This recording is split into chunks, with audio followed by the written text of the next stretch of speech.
कर रहे हैं बोर्ड में आने वाले जो भी क्वेश्चन है, ये जरा अजीब और गरीब क्वेश्चन दिया गया है। क्या इसमें बोला था? हाँ, निश्चयकों से दो युगपत समीकरण तैयार करो और उसे हल करो। दो समीकरण तैयार करने हैं। ये निश्चयक दिए गए हैं, निश्चयक के अंदर उनके एलिमेंट्स की एलिमेंट्स दिए गए हैं। इनसे हम दो समीकरण बनाएंगे और उन समीकरणों को सॉल्व करेंगे तो हमें एक्स और वाई की वैल्यू मिलनी चाहिए। इस तरह से होना चाहिए।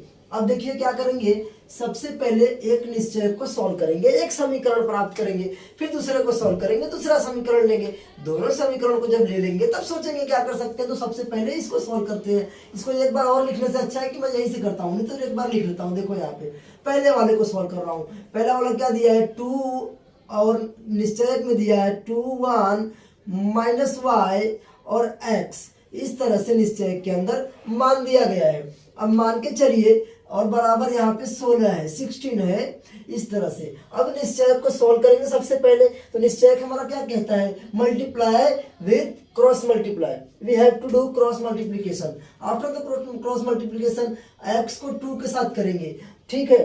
तो अब मैं इसे 2x डायरेक्ट लिख दूं कि नहीं लिख दूं? अब तो फ्रेंकली हो चुके हो, अब तो समझदार हो गए हो। तो मैं यहाँ पे क्या कर सकता हूँ, 2x लिख सकता हूँ। नहीं तो जाने दो, मैं सॉल्व ही कर देता हूँ, कोई दिक्कत नहीं है, सॉल्व कर देता हूँ। तो क्या हो जाएगा, 2 × x, ठीक है। और एक माइनस फॉर्मूले का आता है इसके बाद। जब फॉर्मूले का जहां माइनस आता है तो माइनस ले लो। अगर उसके साथ माइनस है, इसके साथ प्लस है, तो पहले इसको ले लो, और नहीं तो इसको लोगे तो फिर प्लस कर लो सीधा, ठीक है। तो चलो क्या कर लेते हैं यहाँ पे, -1 मल्टीप्लाई माइनस वाई, ठीक है, इज इक्वल टू 16। इस तरह से लिखेंगे। उसके बाद क्या करेंगे, देखो 2x माइनस और माइनस का गुणा माइनस के साथ होगा। तो कभी भी ABCD में से जो दिया रहेगा उसी को लेना। अगर सामने वाला 1 है तो जो भी ABCD में होगा उसे लेंगे। तो क्या हो जाएगा, +y इज इक्वल टू 16। अब देखो ये समीकरण की तरह दिखने लगा, तो इसलिए हमारा समीकरण 1 हुआ, ठीक है। इस तरह से ये सवाल भी IMP है, ये भी आ सकता है। मैं IMP इधर कोने में लिख देता हूँ क्योंकि बाकी जगह मुझे चाहिए, ठीक है।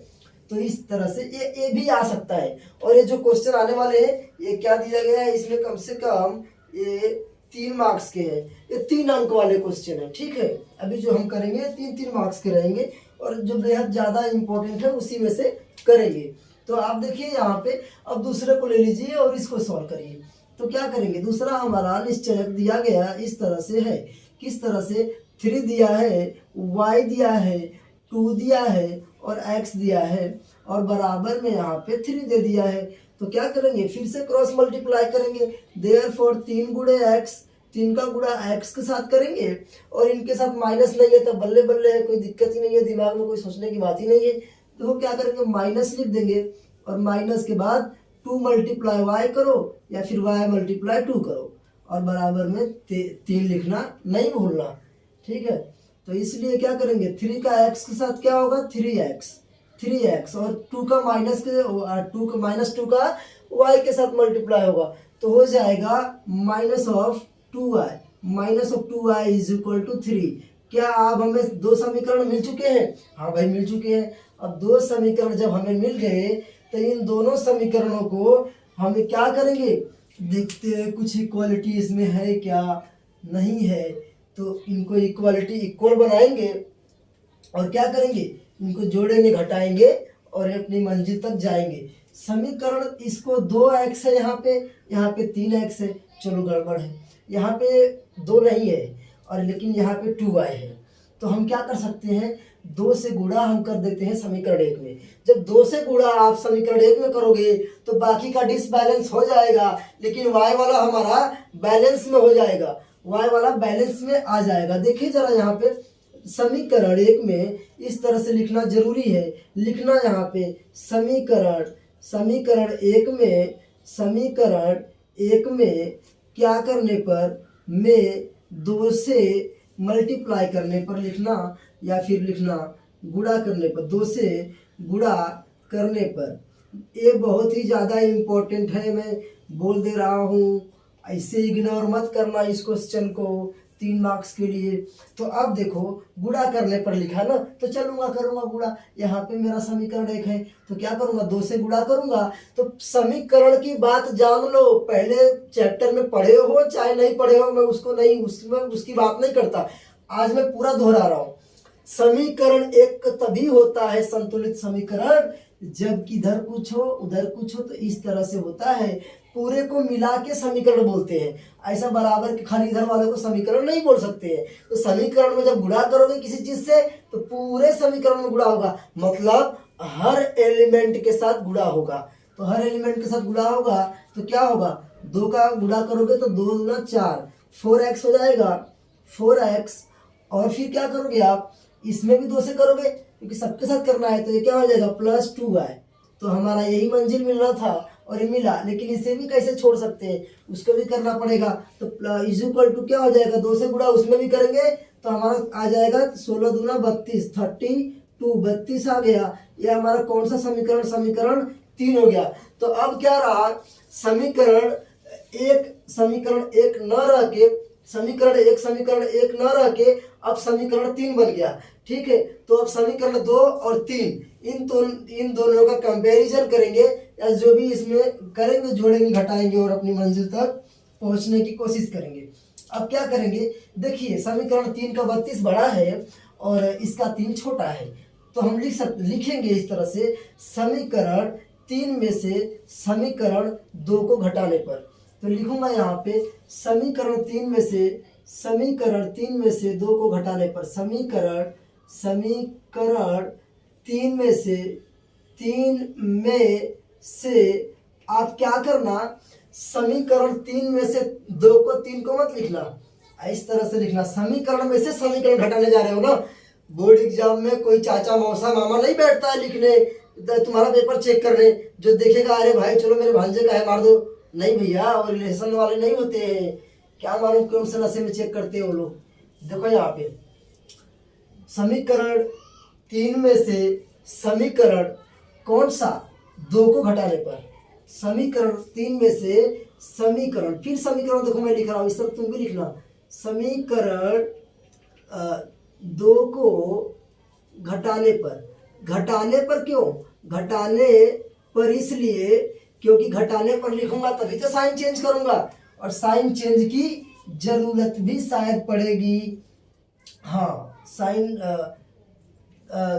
घटाने की जरूरत नहीं पड़ेगी। देखो यहाँ पे +2 है और यहाँ पे -2 है ना, तो जोड़ने पर लिख दीजिए। जब इस तरह से आप पाएंगे, हमारा टारगेट क्या होता है, सुनो, अगर x को x से कटाने की सोच रहे हो तो होना क्या चाहिए, एक प्लस होना चाहिए और एक माइनस। अगर दोनों माइनस है या फिर दोनों प्लस है तब आप लिखना घटाने पर। अब मैं यहाँ पे जोड़ने पर लिख देता हूँ। क्यों जोड़ने पर लिखूंगा, क्योंकि यहाँ पे मैं देख रहा हूँ कि यहाँ पे -2y है और यहाँ पे +2y है, तो वो अपने आप ही कट जाएंगे, तो क्यों उंगली करना, क्यों परेशान करना उनको। समीकरण 2 को जोड़ने पर हम जोड़ने जाएंगे, समझ गए, हम जाएंगे दुकान पे सामान लेने, वो पिछला वाला बकाया काट के भगा देगा हमको, ठीक है ना, जोड़ने पर। चलिए ठीक है, तो समीकरण 3 में से समीकरण लाओ यहाँ पे 2, समीकरण 3, हाँ ये लाइन ही पूरा चेंज करना हो सकता है, घटाने की बात अलग होती है, कर्जा की बात अलग होती है, प्लस की बात अलग होती है। समीकरण 2 तथा समीकरण 3 को जोड़ने पर वीडियो काफ़ी बड़ा हो जाता है क्योंकि एडिट करने का सुविधा नहीं है मेरे पास। तो चलिए आप लोग क्या करेंगे, अब समीकरण जो हमारा 2 है उसे लिख लेते हैं। तो समीकरण 2 हमारा कहाँ है, ये यहाँ से देखेंगे, कॉपी करेंगे, 3x - 2y, देखिए 3x - 2y = 3, तो लिखेंगे 3x - 2y = 3। समीकरण हमारा 2 लिखा गया। अब समीकरण 3 के पास चलेंगे, 4x + 2y, हाँ तो चलिए 4x + 2y = 32, ठीक है ना, 32 लिख लिए। पूरा चैप्टर नहीं पढ़े हो कोई बात नहीं, तो भी तुम बोर्ड को चैलेंज करोगे, कोई बात नहीं, देखो अब क्या होगा, इस तरह से जब आप लिखे ना बच्चा, तो students see here our target is always, ये दोनों में से y में से एक y या फिर x को, किसी एक को कटाना ही टारगेट होता है। तो कटाने से पहले हम देखते हैं एक प्लस है एक माइनस है, इसलिए वहां घटाने पर नहीं लिखा, यहाँ जोड़ने पर लिखा हूं, जरा ध्यान दो। ठीक है, हम जोड़ने जाएंगे, एक घट जाएंगे, ठीक है ना। तो क्या हो जाएगा, ये देखिए 2y से 2y हमारा कैंसर। ठीक है, अब कैंसर होने के बाद बाकी को जोड़ दो, क्यों दिक्कत करने का। तो 4 3 7, तो क्या हो जाएगा 7x, और यहाँ इज इक्वल टू 32 और 3 3 2 5 हो जाएगा, और तीनों है तो 35 हो जाएगा। देखो दीवानगी कैसी छा गई है, 7 के पहाड़े में 35 भी आता है, सब कुछ सेटिंग किया गया रहता है। ठीक है ना, ये हमारे लाइफ के जैसा नहीं होता है कल क्या होगा पता नहीं, इसमें सब सेट रहता है। तो क्या हो जाएगा 35 हमारा मिलेगा यहाँ पे। इसीलिए हर दम बोलता रहता हूँ, एक बार और बोलूंगा, और क्या कर सकता हूँ। देखो 7 हो, 1 2 3 का कोई बिरादरी का हो और ABCD की बिरादरी का हो, तो आपस में गुणा होता है। तो गुणा हमेशा अपने बिरादर के पास जाएगा और डिवीजन बन जाएगा। ठीक है ना, जाएगा यहाँ से तो गुणा होगा, वहां जाके डिवीजन होगा। ठीक है, चलो तो x को, और हमारा टारगेट हमेशा यही होता है ABCD एक बाजू हो और नंबर 1 2 3 एक बाजू हो। तो आइए यहाँ पे देखते हैं 35/7, इसीलिए x इज इक्वल टू 7 5 35, 7 5 35। तो इसे कटाएंगे तो हमारा क्या बचा, 5 बचा। ठीक है, अब ध्यान देना, बोर्ड एग्जाम में आप लोग ऐसे काटने के चक्कर में मत पड़ना। ठीक है, कचरा वचरा ज्यादा मत करना, ज्यादा कटाओगे कचरा होता है, मैं तो कटा के दिखा दिया, आप लोग मत करना, नहीं तो आगे से बोलो तो मैं भी नहीं करूँ। तो क्या हो जाएगा 5, x की वैल्यू हमारी आ गई 5, x की वैल्यू आ गई 5। ठीक है, अब x की वैल्यू आप 1 2 3 समीकरण हमारे पास है, 3 रास्ते हैं। हम जिस रास्ते को चुने हम चलने के लिए, उस रास्ते को हम चुन सकते हैं अपनी मर्जी से। देखिए कौन सा इजी लग रहा है, इसमें रखा जाए तो भी ठीक होगा, इसमें रखा जाए। हाँ एक बात और है, किसी में भी रखो थोड़ा सा कैलकुलेशन ज्यादा होगा, थोड़ा सा कैलकुलेशन कम होगा, मगर मिलेगा वही जो मिलना चाहिए। ठीक है, नहीं भी ठीक है तो भी क्या करो, देखो क्या करेंगे, x बराबर 5 समीकरण 1 में रख देते हैं, क्योंकि यहाँ पे थोड़ा छोटे छोटे नंबर से छोटा है, इसलिए हमेशा छोटे को चुनना, और छोटा अगर खोटा हो तो बड़े को चुनना। खोटा मतलब अगर माइनस का ज़्यादा लफड़ा हो तो छोड़ देना, प्लस वाले के पास जाने का। x बराबर 5 समीकरण खाली रखने पर मत लिखना, समीकरण 1 में रखने पर समीकरण 1 में x बराबर 5 लिखूंगा। अरे भाई ऐसे ही लिखते हैं ना, x बराबर 5, तो x के बराबर 5 है और 5 के बराबर x है, मतलब जहां पे x है वहां 5 लिख सकता हूं, और जहां पे x है वहां 5 लिख सकता हूं, और जहां 5 है वहां x भी मैं लिख सकता हूं, क्योंकि दोनों बराबर है। ठीक है, तो अब आइए यहाँ पे क्या करेंगे, x की वैल्यू हम रखेंगे समीकरण 1 में। तो हम समीकरण 1 पहले लिख लेते हैं विधिवत, 2x plus y is equal to क्या है, 16 है ना, हमने 2 से गुणा कर दिया था तो 16, नहीं इसमें नहीं किया था, 16 है, तो 16 है। अब क्या करेंगे हम, देखो यहाँ पे मैंने बोला ये गुणा है तो भाग में भाग जाएगा। ठीक है ना, तो यहाँ पे गुणा मैंने बोला था ना, तो गुणा ही होगा। देखो क्या करेंगे, 2 है और ये 2x की वैल्यू हम क्या रखेंगे 5।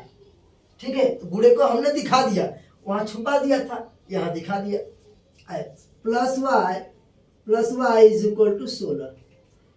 ठीक है क्या, नहीं ठीक है, देखो क्या हो जाएगा, 5 दूना 10, 10 plus y is equal to 16। ऐसा ही होगा ना, गलत कर रहा हूँ? अच्छा देखो, तो y बराबर, always remember ABCD should be one side and value should be one side. तो then 16 minus 10, therefore y is equal to 16 minus 10 and we remain 6, but 16 is greater than minus 10, therefore sign will be applied of 16. 16 plus का था इसलिए plus 6 बचेगा। समझ रहे हो क्या? तो यहाँ पे क्या हो जाएगा हमारा, x की वैल्यू भी आ गई, y की वैल्यू भी आ गई, और देख लेते हैं क्या पूछा था, वही लास्ट में लिखना जरूरी होता है। समीकरण तैयार करो और उसे हल करो।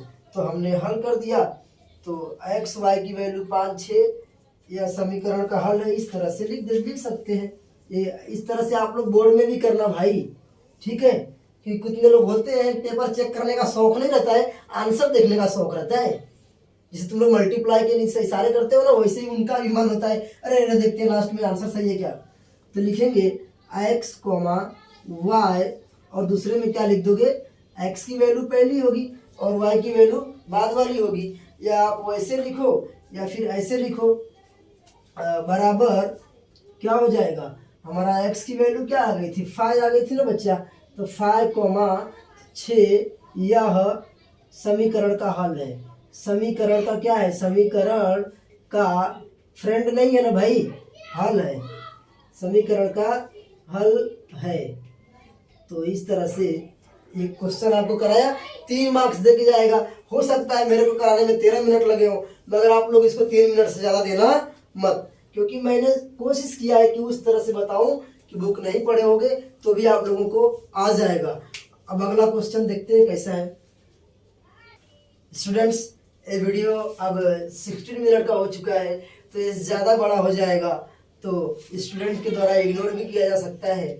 इसलिए अब अगला वीडियो मैं डालूंगा, उसमें आगे के क्वेश्चंस होंगे, मगर आप लोग इसके साथ कंसंट्रेशन बनाए रखें। मैं 16 मिनट या 20 मिनट लगाता हूं तो आप लोगों के लिए लगाता हूं, नहीं तो मैं चाहिए तो मैं 2 मिनट में कर सकता हूँ सॉरी से फटाफट, लेकिन आपको समझाना है। असली टीचर वही है जो बच्चों को समझाए, खुद को तो आता ही है, खुद के लिए थोड़ी नहीं सब कर रहा हूँ। खुद के लिए तो मुंबई में पूरे बादशाह लोग पढ़े हैं पढ़ाने वाले, और मैं बादशाह नहीं हूँ, मैं आप लोगों को अच्छे से बताने की सोच रहा हूँ। ठीक है, तो चलिए इसमें बस इतना ही।